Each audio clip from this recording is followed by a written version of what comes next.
So let's start off by first saying thank you so much for your time for joining us today.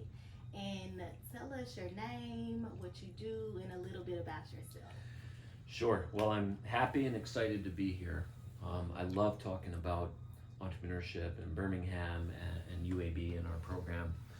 My name is Patrick J. Murphy. I serve as the Goodrich Endowed Chair of Innovation and Entrepreneurship in the Collette School of Business at UAB. I direct the Bearfield Entrepreneurship Program at Okay. UAB.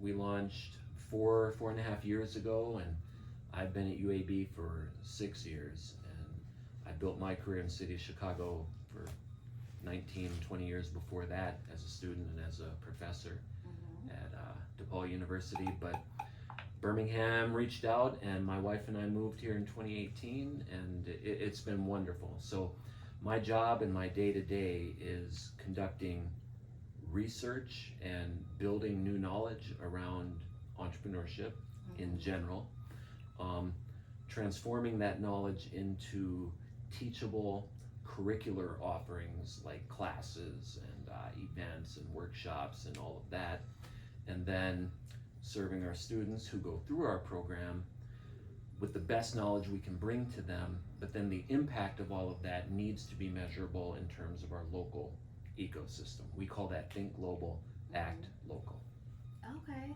I think that's awesome. So it makes me interested in what struck your interest in entrepreneurship. I know you said that you did something similar in Chicago. You've been here in Birmingham for 6 years. So, do you have a background in entrepreneurship, or is this something you became an expert in through teaching? A little bit of all of that. A little bit of all of that. So I've had three different entrepreneurial ventures, and I led a large social enterprise in Chicago called the Chicago Cultural Alliance, where I was the board president. And I had for 10 years, I had with my partners in Florida a racing LLC, horse racing. And I actually just read in the news today, I think, that they're talking about trying to bring horse racing back to Alabama, which is kind of interesting. It's a very interesting industry, but I'm an animal lover. I love competition. I love history. I love money, risk, all of that. And so you won't find a better industry that puts all of those things together. So we raced in Florida, New York, Kentucky. I had three different horses. I still have one that I retired. She's 11 years old now, and she's on a farm in Kentucky. So I've done that. It's an expensive industry. There's barriers to entry. That was like a midlife crisis type of thing for me. After I had been doing my normal gig for a decade or so, I got into that. And so my wife has an art venture that I help her out with, and so a lot of entrepreneurial activities all the time. I've been part of a couple of deals on the other side of the table, investing in small retail firms and a cafe in Chicago. And so I've dabbled, but I'm a scholar at heart. If I'm a tenured professor, which means in a university you're part of the furniture. They got to keep you forever. They don't want you to leave. They don't want you to leave, and you're there. And tenure is great because it allows us to be disruptive and build new things and all of that. And it's a great thing to have. But you got to use it for what it's worth. Right. You can't just earn tenure and then only show up when you're teaching and go and run businesses and all that. So that's near and dear to my heart. I'm in the office pretty much every day. I was today. I'm working on papers. I'm working on developing classes and just packaging knowledge and repackaging knowledge, because that's what I'm into. I like to generate knowledge, and so that is what got me into entrepreneurship. The different entrepreneurial ventures I've been involved with, which have made money. We made money with the horse. I know how to make money. I know how to raise money, but the scholarly enterprise is what drew me into this field. And as an early learner, I'm really thinking back, and I haven't thought about this in a long time.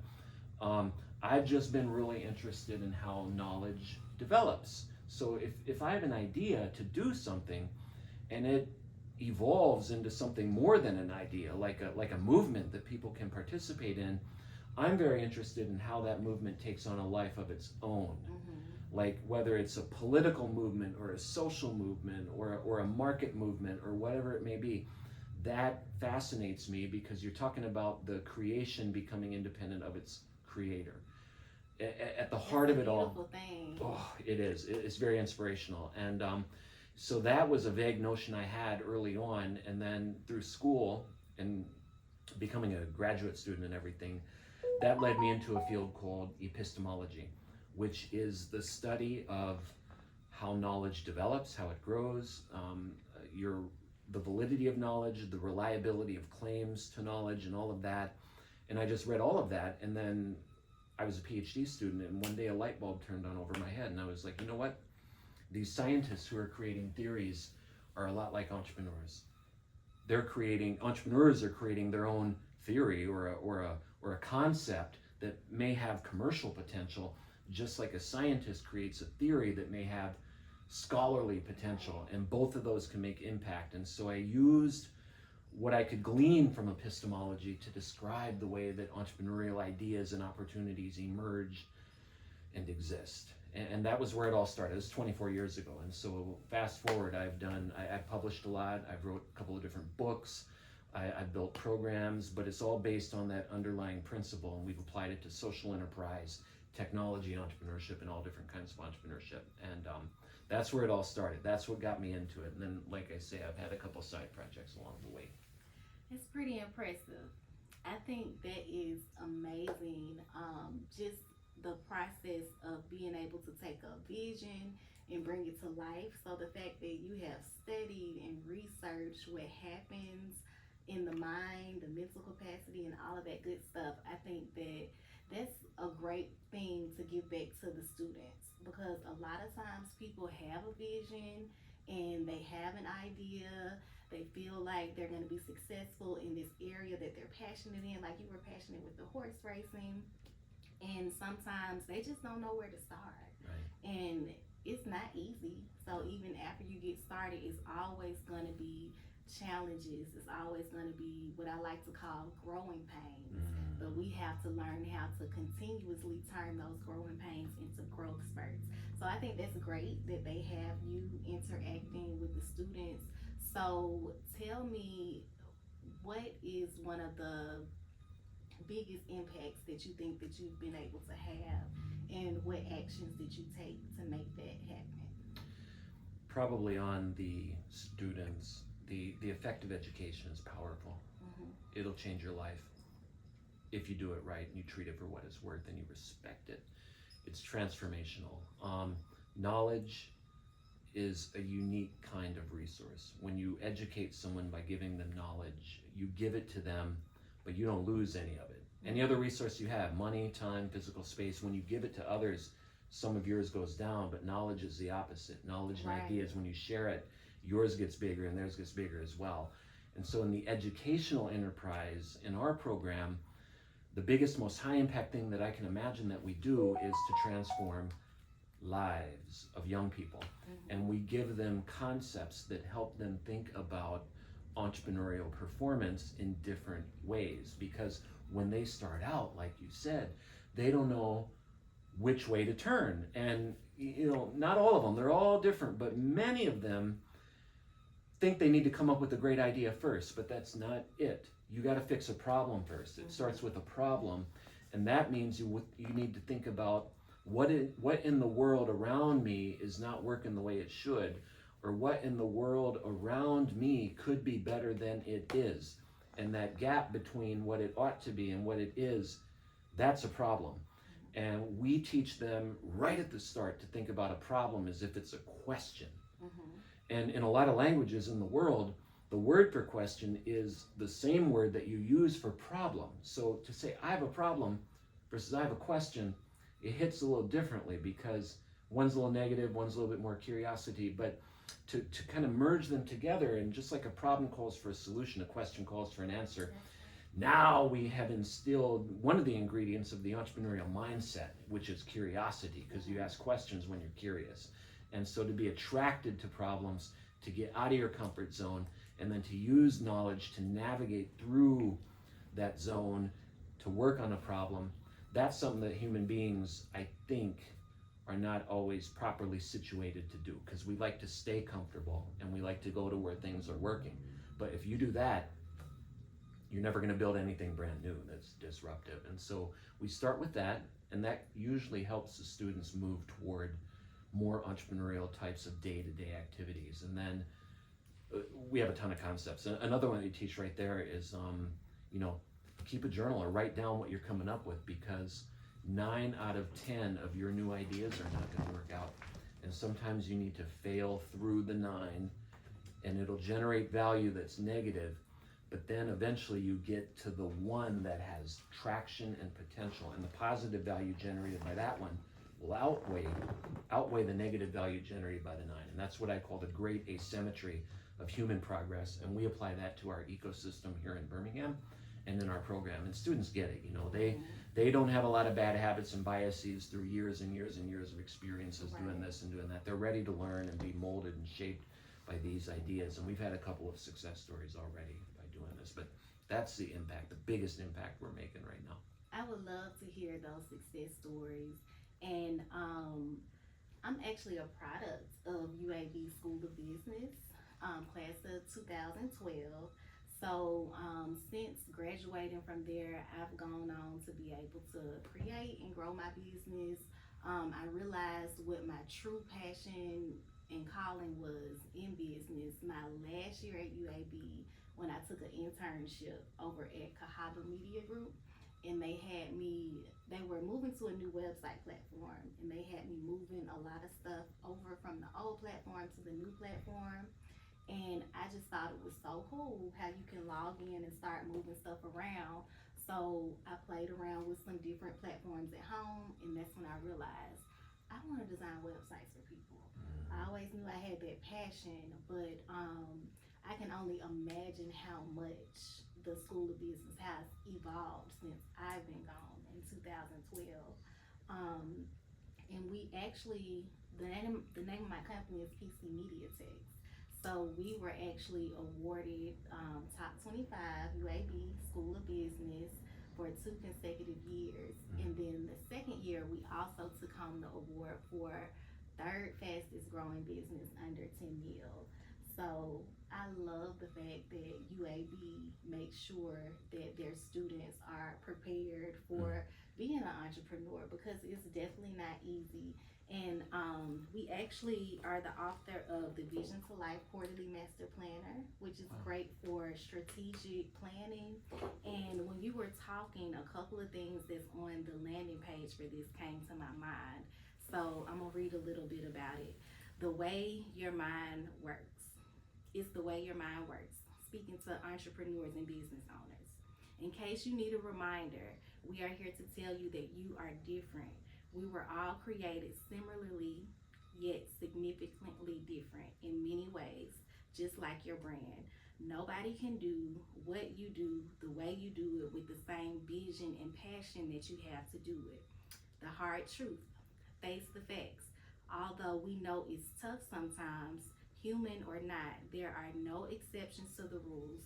This is why successful leaders have to have reliable, proven processes and strategic guides in place to bust through the glass ceiling. So, on the part where it says what's expected of you, it says business minds are expected to operate through challenges they've never seen before, setbacks, ups and downs, stay mentally and emotionally sharp, balance it all out, wear multiple hats, and stay on track with everything at the same time. And that's realistic. That's realistic. That's how a lot of business owners and entrepreneurs feel in their mind. So the fact that you're preparing them for that, I think, is amazing. Is there anything that you want to share? I know we talked about one of your greatest impacts that you've had. What do you feel like has been the greatest achievement in your career so far? Wow. First of all, UAB is a great institution. We're very proud of you. I do know of your work, and I know of your background and your awards. Yay. Congratulations. Very well deserved. And it all started at UAB. Oh, that's great. And what you just shared, I think, is brilliant. It's truly genius, and I get it, and it makes sense. Greatest achievement. It's hard to say. There's been a couple of different things I've done in different domains in my career. I don't think about it all that much. we tend to divide up our performance in my world in terms of what we call research, and then teaching and learning, and then external service impact. These are like the three categories. So I can kind of break it down because they're all very different. Research-wise, I published a lot of papers. I wrote a couple books, like I said. I'm probably proudest of, I wrote a book I published it in 2013. And at that time, I was in the city of Chicago working with entrepreneurs pretty much every day, around the clock, all the time, email, being contacted. Entrepreneurs are always looking for something. They need help and network and something that they don't have because they're working through challenges, like you mentioned, and growing their business. So we would hear a lot of them, and we do here at UAB as well. We also hear from a lot of them. But as I would work with entrepreneurs at that time, this is about 11, 12 years ago, I noticed that within the entrepreneurial ventures themselves, there was a lot of friction, not between what the venture was doing and the larger environment, but within the venture, between the people who have to endogenously coordinate. As the venture evolves, it calls upon the internal parts, like the human body, to interact with one another. And there were these weird frictions I was seeing. And if that got bad enough, it turned into what we would call a mutiny, where they would try to coordinate and overthrow the current authority structure or a leader. It was happening a lot. Like 7 out of 10 ventures had come upon this or were familiar with it. And I found that really interesting. It was a question, right? It was a problem and a question. And so I thought, man, that would be a great thing to research, to find out how and why that's happening and how we can stop it or prevent it or even benefit from it if possible. And so that turned into a 5-year research project for me. And I wrote a paper with a colleague named Ray Coy, old colleague of mine. We had countless conversations over lunch. We wrote a paper and we presented some of our ideas about this concept of mutiny at a national meeting. And then we thought that was the end of the project. But then a few weeks later, I got an email from Yale University in New Haven, Connecticut.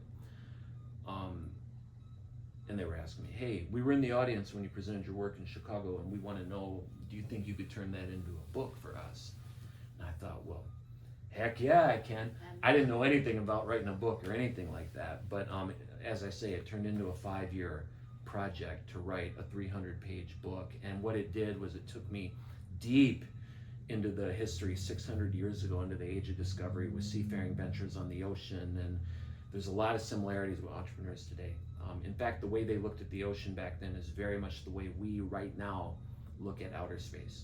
When you think about Mars or whatever, it takes 3 years to get there. All that, the time parameters and the danger and the uncertainty are very much the way human society looked at the ocean at that time. So when they were going out, it was kind of like us going to the moon or to Mars. It was kind of similar. So you think about, would you get on a rocket ship now and go to Mars if you were one of the first? If you would have been maybe one of the ones who would get on that boat, that little wooden boat, and go. Anyway, so the mutinies happened on those ventures all the time, just like they do today. But back then, people would write about it because they had like this culture of measurement where they wrote in logbooks, and all those old journals are translated and digitized, and you can do research. So that was where I got the research, and I tried to get into the human dynamics of what was going on there, and then wrote it up and applied it to entrepreneurial ventures today. Research-wise, probably my proudest achievement. That book is well known around the world. Teaching. I can see why that's your proudest achievement. It was a labor of love because I was doing it, and people were like, why are you researching old sailing vessels on the, you're a business school professor, what are you doing? And I'm like, it's interesting. And that's a lesson to whoever might be listening to our conversation right now. Man, if something's speaking to you and it's giving you energy as you work on it, you know that, right? You should continue to work on that thing because you don't know what it might end up being, but you can probably bet it's going to be excellent and develop or generate positive value eventually. As far as teaching, lot of different success stories with the students, millionaires, all that sort of stuff. A lot of successful students have gone through our programs. I'm most proud of the program we built at UAB. Right. We have an entrepreneurship major that won the top emerging university entrepreneurship program, the award for being the top emerging program in the country in 2022. It's for programs less than 3 years old, and that was a national award we got from the U.S. Association for Small Business and Entrepreneurship. I'm very proud of the the 6 required classes in that program. I'm proud of my faculty team. The way we deliver the classes is very progressive and avant-garde. It's not traditional education. We don't do a lot of exams. We don't do textbooks. It's very dynamic and conceptual and theoretical frameworks that we use in relation to the entrepreneurs that are around Birmingham, that we apply those frameworks to when we do outreach projects. So it's a very theory plus practice oriented, rigorous program that you can't get anywhere else. And then in terms of the impact, last one real quick, probably the fact that I don't have to market our outreach projects to the local community. We got entrepreneurs showing up, and I have a waiting list of entrepreneurs. Some of them are very successful, including, I don't want to mention it because we haven't put it together yet. I might tell you when we're done here off the record. Okay. But I get a special sneak peek. A school system, big school system in Alabama wants to use our curriculum that we built throughout their entire system to educate young learners in entrepreneurship. I think that's amazing. I'm gonna have to rewind a little bit because you gave us a lot right there. So let's go back to this book that you got published and recognized for. So, number 1, congratulations. Number 2, I think that's one of the most amazing things when something starts as a desire or a passion or just a simple idea inside of you, and you work at it and overcome challenge after challenge after challenge and find solutions, stay consistent, and now you have this living, breathing curriculum that is shared across the nation that you're recognized for, and it's helping other people. But it all just started as, I wonder, about this, or I wonder if I can figure this out, and now look at it. So That's right. congratulations. Thank you. That's amazing. I couldn't do it without the support of UAB, my faculty colleagues, the president, all of the people at UAB in academic affairs and the students. That community was supportive, and it's a great lesson. You need that. So I couldn't do it without the amazing support in the School of Business and across UAB. They've really made it possible for us to build this program and do this kind of work. That's good. And you make me proud to be a graduate of UAB, because I know the work that you've done has massively improved the systems that they had in place back then.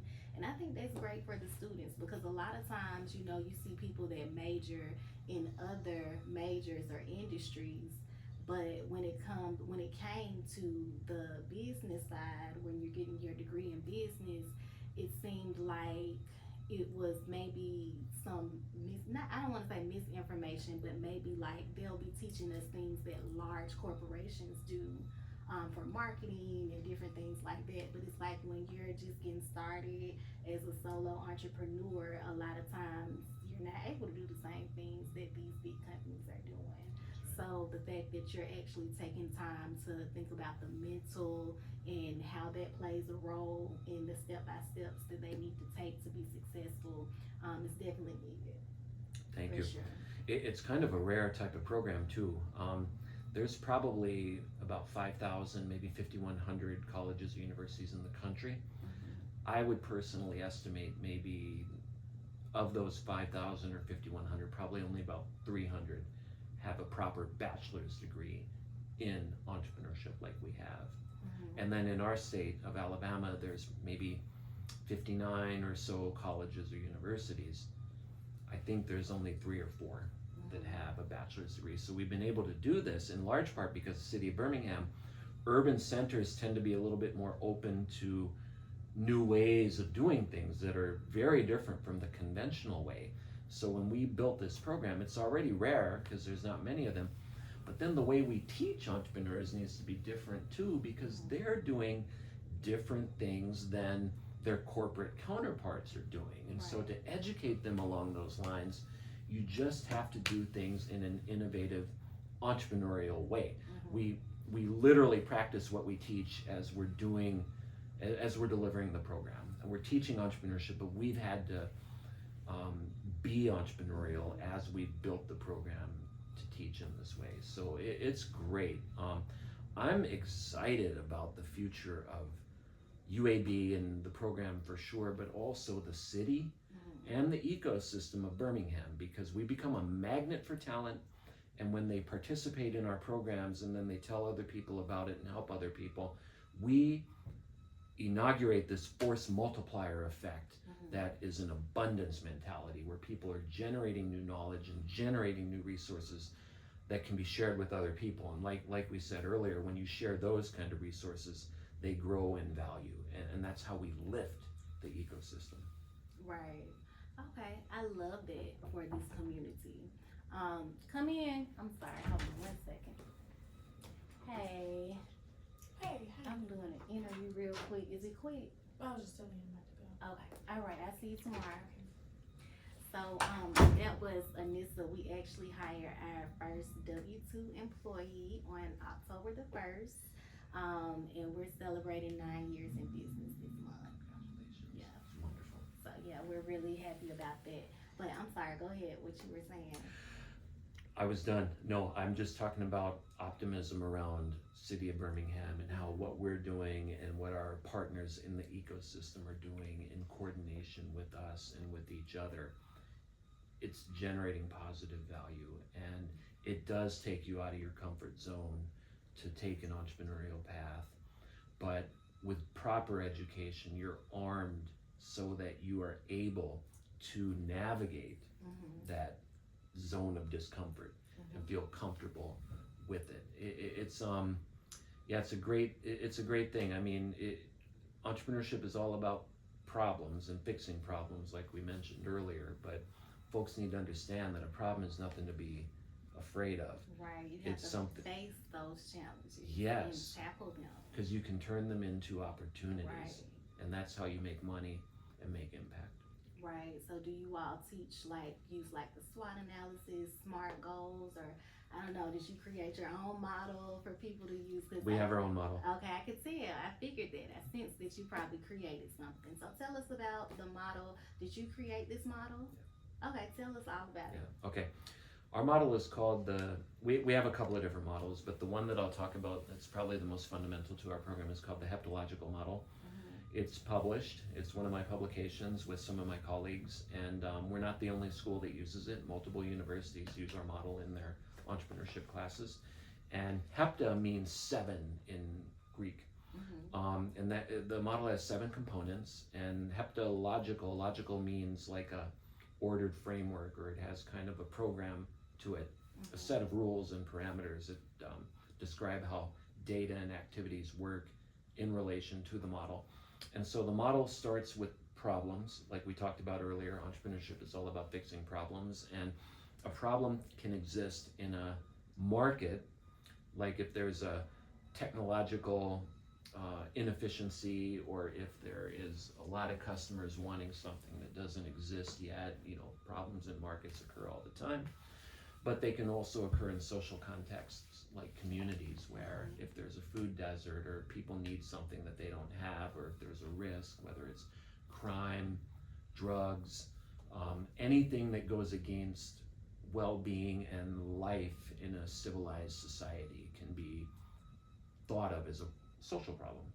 And those problems, all of them, the model starts with that, but then the model turns those into opportunities. And the way you turn a problem into an opportunity is by collecting data through lived experience with it over time. And as you collect data and observe the problem and live with it, you'll have qualitative and quantitative information that allow you to not just be able to talk about the problem, but feel the problem at a little bit deeper level. The problem needs to hit with your values, your shared values of what ought to be in that community. And so when you know the problem at that level and you can collect data in relation to it, now you have a sense of how it affects the environment. Like, people may avoid it, people may go through it, it may add time to people's experiences. You measure all the data that you can around the problem, turn it into an opportunity. And then once you got an opportunity, that is stage 2 of the heptological model. An opportunity is an objective element of the world. Once you identify one, you can show other people that opportunity. They may not have seen it before, but that doesn't mean it doesn't exist, because you can show it to them and they can see it. It's objective like that. And then that opportunity indicates something that can be done about the problem, but you're not doing anything or even thinking about doing anything until you move to the third stage of the hypological framework, which is the idea. The idea is what you formulate and build and create. It's not objective like an opportunity, it's subjective because it starts in your mind. And if you're not thinking about it in the early stages, it doesn't exist. It is truly subjective. It is like, to use a simple metaphor, if we were to sit on a chair or a piece of furniture and it wobbled, that's a problem right there. Boom. And we don't even really think about it immediately. We feel it. The reaction might even be, oh, it's like a deeper reaction to a problem. And the only reason we recognize it is because we have a shared value that furniture should be stable. But we got a problem. We don't yet know what's going on. We just know or we feel something's there. We have to turn it into an opportunity by looking at that chair and collecting data. We might even have to pick up the chair and turn it upside down and look to see what is the cause of that problem. And as soon as we see it's a screw that's not screwed all the way in, or glue that came loose, or a nail that's protruding, now we've collected data and now we have an opportunity. We moved on to that step, but we still don't have enough. We need an idea to do something about it. We may not have a hammer if it's a nail. We may not have a screwdriver if it's a screw. We may not have glue if the glue came unstuck. So we got to put something together and bring it into the situation, and the idea and the opportunity come together to resolve the problem. And the idea is the third stage of the hypological framework. And then the rest of it is the what, why, how, where, and when of entrepreneurial action. The concept is what you do to make money. Once you have an opportunity and an idea, now you have supply and demand. You have market and product. You have artist and business person all coming together, like the hammer comes in to the nail that's protruding.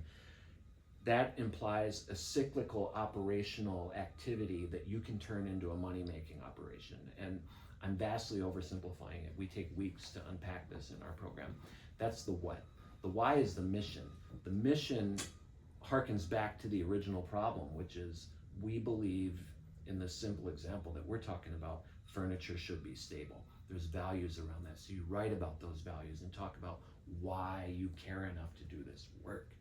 And then the how is how you're going to diversify it. We may be able to fix chairs with our solution, but can we fix tables? Can we fix desks? We diversify into other markets and other applications, and that's what we call evolution, because the underlying problem solving never changes, just the realms into which it expands are different, and that's how things evolve. And the true meaning of evolve is to unroll, which implies that what it becomes was already inside of it. You just couldn't see it yet. Unroll the scroll. Yes. And then that is the how you grow and how to manage growth. And then that's the sixth stage of the hypological framework. The seventh stage is it's where and when. And that's when you plan it out. When you have a good sense of mission, you know what you will do and what you can do, and you know what you won't do and what you can't do. And you need to be able to say no to things. You need to be able to say yes to things. So as you plan into the future, knowing what to go into and what not to go into is a critical calculus to your strategic planning decision making. And the business plan and the conceptual, the concepts of a plan and the feasibility plan that you put together is the final stage. And you need to go through all the other stages first. So it's problem, opportunity, idea, concept, mission, model, plan. That's the hypological framework that we teach in our program, and it's a nice way to frame entrepreneurial phenomena for entrepreneurs and aspiring entrepreneurs. I love it. And what I love even more is the passion that you have when you talk about it. So should this model replace SWOT analysis, SMART goals, and other previous models? I think there's room for all of them. The ones you mentioned, these are more corporate applications, like for established companies in existing industries, if they're thinking about external opportunities and threats and internal strengths and weaknesses, and the SMART goals and all of that, realizable, attainable, everything else. No, there's room for all of them. But when you take an early stage startup, this is for early stage. Yeah, because then or it's for if you just want to be an entrepreneur and you don't know where to turn and where to start, kind of like the students that you were talking about. I mean, SWOT analysis is not going to help you because you don't even know what you are yet. You don't even know who. So how can I identify my strengths and my opportunities and my weaknesses and my threats if I'm unclear? Right, if you're not there yet. So those models are great, but they become relevant later on in the life cycle of a business. But the Hebological framework is very good for early stage entrepreneurship, and that's what our program specializes in. That's great. That's great. So tell me this, how often would you suggest an early stage entrepreneur do that? Is this something you do in the beginning, like when you lay out your vision, your mission and vision statement and come back and tweak it? Or is this something that you do, because like I suggest doing like SWOT analysis and different frameworks quarterly. So with this framework, would you suggest doing it at the beginning and tweaking it like your business plan, or is this something that you need to do over and over again You can do it continuously as you grow, because it applies to a lot of different things that you do. You can use it to diagnose problems that you're dealing with right now, like if you need to hire but you're not quite sure what type of talent to look for. There's a place for that within the model. It gets into the concept stage, but to meaningfully talk about the concept, you have to go back through and back into it through the idea and the opportunity and the problem, and talk about the initial problem and how it created an opportunity in the idea. And then when you talk about how the idea and the opportunity interact with one another, you get a sense of how you're serving the market, serving your community, or serving your customers, or serving your constituents. And then that's very close to who you need to bring onto your team, because when you interface with the market or community, your team and your people are often the ones executing that action. And now, with a deeper understanding of the problem, the opportunity, and the idea, you can put a job description or have a conversation about that hire more effectively. So it works for decisions like that. It works for other decisions, like if you were going to partner with let's say you're succeeding and growing and there's a potential partnership opportunity, you wouldn't look at the concept like you look at for a hiring decision. You would look at the model, which is the 6th stage of the Hebological framework. It takes you back to the whole reason why we're here. Yeah. Staying on brand. Right. And is that partner good or bad? Sure, they're offering a deal that stands to maybe make us money, but not all money is the same. It might be money that will take us away from our original mission, and then we sell our soul for that money, and you just sold your venture's culture up the river, and then you lose a lot of your direction strategically. We ain't doing that. Right? That's right. So tell me this. This model that you have, I know that you're teaching it at the university. Is it available anywhere, like a workbook or a worksheet for the general public of entrepreneurs to purchase? Right. This model is based on, I mentioned I worked in Chicago. It's based on, hundreds of applications, if not probably over 1,000 applications with entrepreneurs across industries. In its early days, it evolved very much like an entrepreneurial venture because it had a different form. When I first started using it, probably back in 2008 or 2009, we were doing a lot of outreach consulting projects with entrepreneurs, and we would use the model to frame up the projects. And then a lot of feedback, the model would evolve, and so it was born of application. And then around 2018, 2019, I was hired by the University of Illinois to teach in their online MBA program. It's a big online MBA program. I developed and delivered their Principles of Entrepreneurship class, and I used the Hebological model to teach and design that class. And then that class had like 400 people in it around the world. And they had discussion rooms, and I had 12 TAs. And one of the TAs told me, there were some pretty legit, successful entrepreneurs in that class. And one of the TAs told me, a lot of those entrepreneurs are using your model and your framework in their businesses to do this and do that. And I thought, that's great. That's wonderful. I'm so happy you told me that. Thank you. It means it's relevant. And then the TA was like, yeah, but you should probably publish it because they're all using it, and you don't want them to take it and use it. And I'm like, that's a good point. Being an entrepreneurship professor, you would think I would have thought of that. But the person made a very good point, and so I put the paper together. But that was around the time UAB started recruiting me to come here and build the program, and so I put the model and the paper together, but I waited to submit it to an academic journal for publication until after I got to UAB, which I did, and it came out in 2019. You did that intentionally. Yeah, I wanted it to be our UAB model.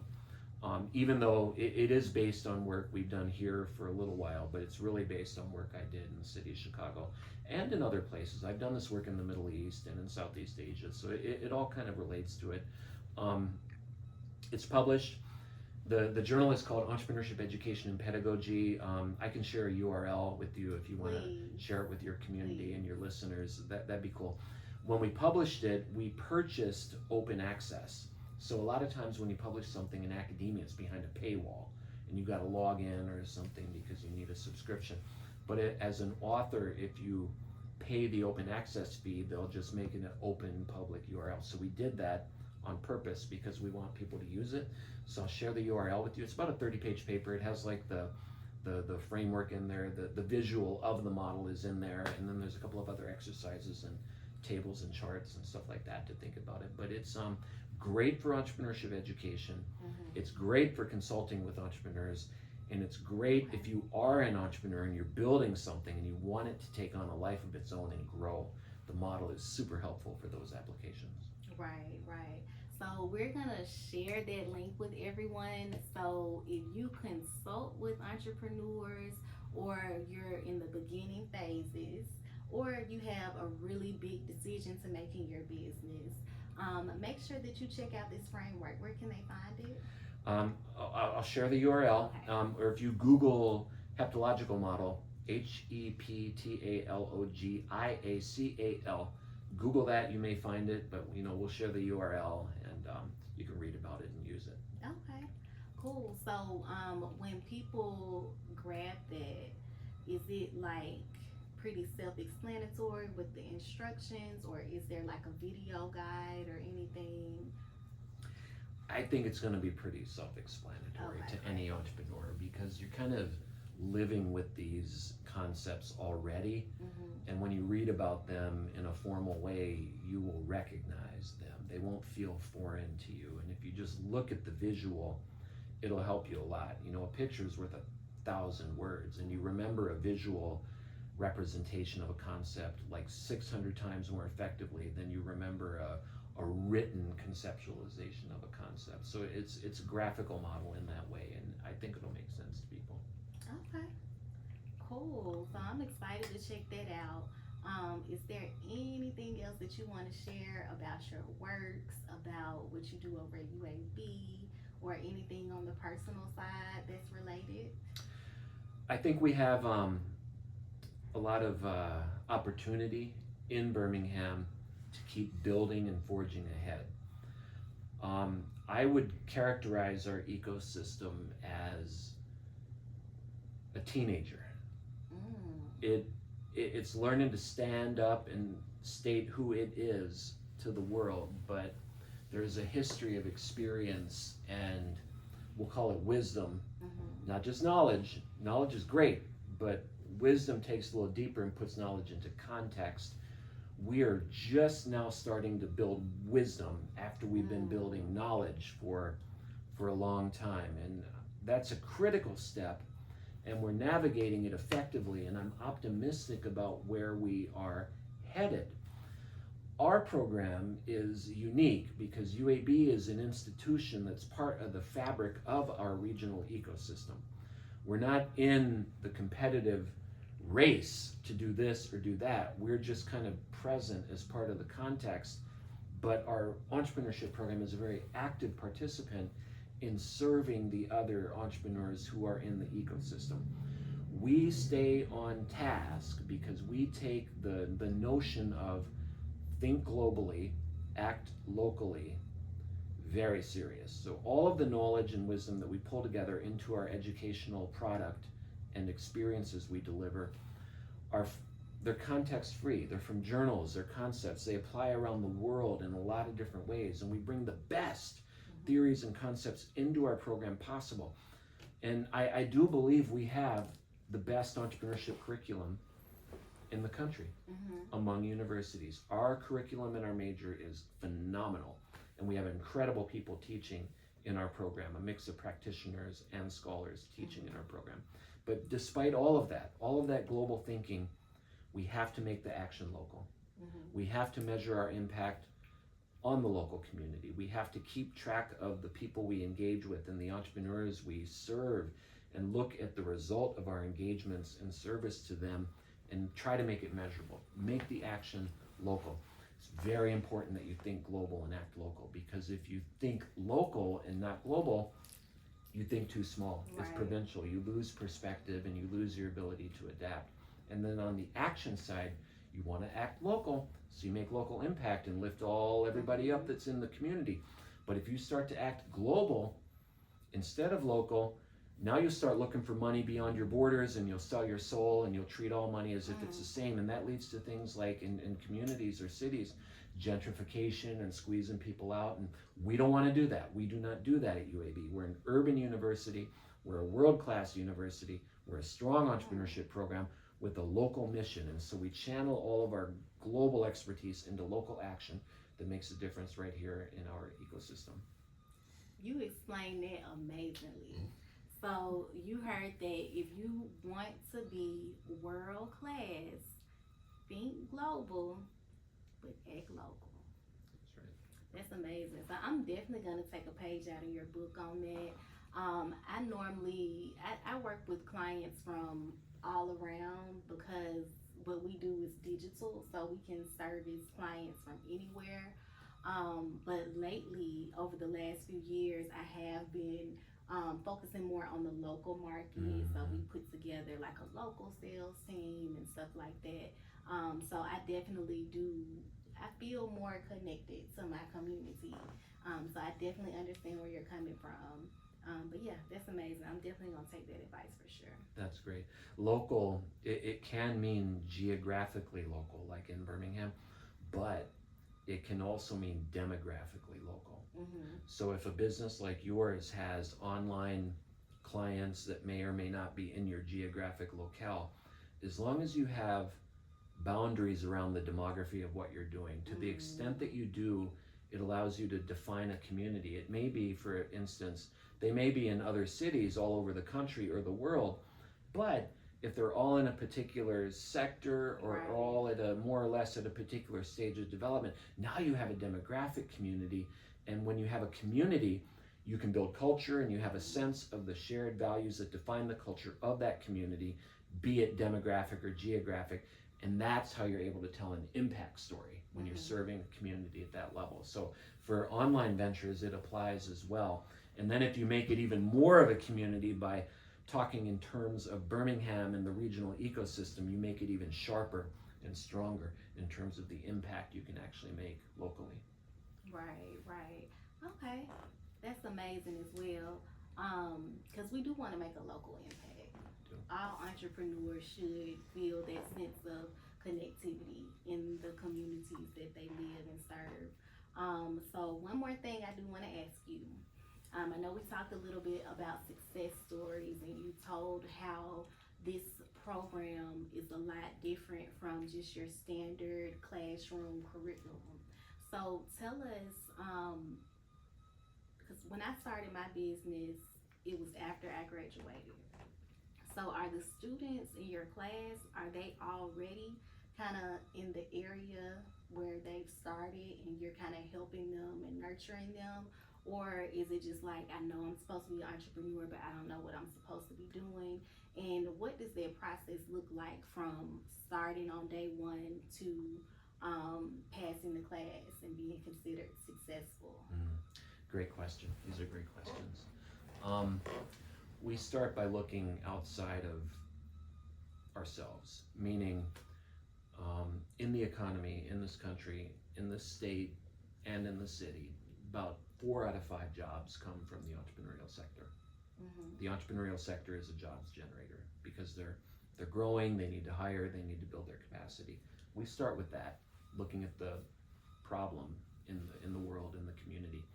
And then as we build our program, we think hard about that. So if I have an entrepreneurship program, people may be like, what are you doing? Turning them into entrepreneurs? Well, yes, but it's not like a magic wand. It's a Right. process, and there are steps and stepping stones along that journey.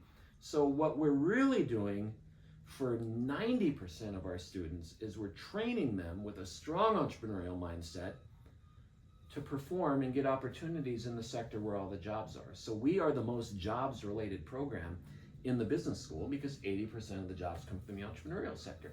We are training our students to go and work with and for entrepreneurs. I've worked with entrepreneurs for 24 years, constantly, and the most successful ones I know, most of them worked with or for another entrepreneur before they branched out on their own. Mhm. Happens all the time. So we are training students to do that. However, within that, there are some that launch their own projects, Mhm. and some of them go on to be really successful. For the ones that don't launch their own project, we prepare them to go and work for an entrepreneur, and then they are probably going to go and work with or for an entrepreneur for 3, 4, 5 years. Mhm. But that's a stepping stone. Eventually, they're going to branch out and do their own thing. It's a great stepping stone to becoming an entrepreneur. For the 8 to 10% in our program, which has about 140 students in the major, that launch, they can launch it any year during their university, their time in the university. We get some that launch businesses when they're sophomores, juniors, also seniors. We get some that come back to school that have launched a business and they're maybe a little bit more experienced in terms of their professional history, and they come back to get an education. They already have a business and they're in the program too. We get all types, but for the ones who launch when they're in the program, and that's not most of them, it's only about 10%, we allow them to make that business part of their class experience. So their business becomes their class project. They can hire other students in the program, in the class, to come together to work with them on that project, to turn it into a business. We have multiple classes where they're able to do that. So their own venture becomes the textbook, if you will, through which they learn the concepts that we teach through our classes and our products and our projects. So we have those two types: the ones who are going to go work for entrepreneurs, but then we have the ones who launch while they're in the program. And if they launch in the program, we have an educational experience that you can't get anywhere else. You can't get it on YouTube. University has a way of just transforming lives and journeys through what it delivers. So we help them build that business while they're in the program. I'll give you 2 examples real quick. We have one that graduated last year. He won our Outstanding Student Award. He's still local. He runs a $12 million business and he makes over $2 million a year. He's 23 years old. We have another one who won the Outstanding Student Award the year before, came from about an hour and a half away to UAB, to Birmingham because of our program. He was already an entrepreneur. He's very young. He runs a 7-figure business. It's north of $1 million, and he's done that 3 years in a row now. Consistent. He's 25 at this point. We have others in there who are doing work like that, and the failure rate is high. But if you're part of a strong community, failure doesn't mean the same thing anymore, because your squad has your back. I know that's right. And if it doesn't work, we got you. If you can't pay the bill right there, if you're part of a strong family or a community, we got you. So you're less afraid to fail. And they try when they're part of the community in our program, and we give them that kind of energy while they're there, which can incubate and accelerate what they're working on. So for the ones who are ready to do it, we got you. But it's like the muse, it's like an angel that shows up. You may want to come up with a great idea, but it's not like you can just do it on demand. If you don't get that great idea while you're in our program, that's fine. We're still preparing you to go and work with or for an entrepreneur, because that's where all the jobs are. And that explains our success. We, not just through enrollments, which are strong, we're the fastest growing program in the business school over the last 4 years. Another way we've been very successful is through the extraordinary generosity of our donors. On a national level, what we've been blessed to be able to do in the last 4 years in terms of fundraising, I don't know another program that's raised money so fast in the country. We have raised about $7 million over the last 4 years that go to scholarships, program activities, travel and expenses for students. We send students out to participate and compete in pitch competitions in places like Tampa, Florida, or some of them went up to Minnesota. We can easily afford that because of the generosity of our donors. Mr. Bearfield, the Goodrich family, the Aldag family, other donors who have supported us. So we are well funded, and I think it's because the donors see what we're doing and why it's good for Alabama and Birmingham, because we act local and they believe in that, and that's how we connect with them. And so they have really elevated our game. So we channel all of that into supporting the students and their projects as they work toward becoming entrepreneurs. That's great, and I think that the work that you're doing, and also shout out to the donors. Thanks to you as well for making things like this possible. So with that work that you all are able to do over at UAB is really helping to improve our ecosystem.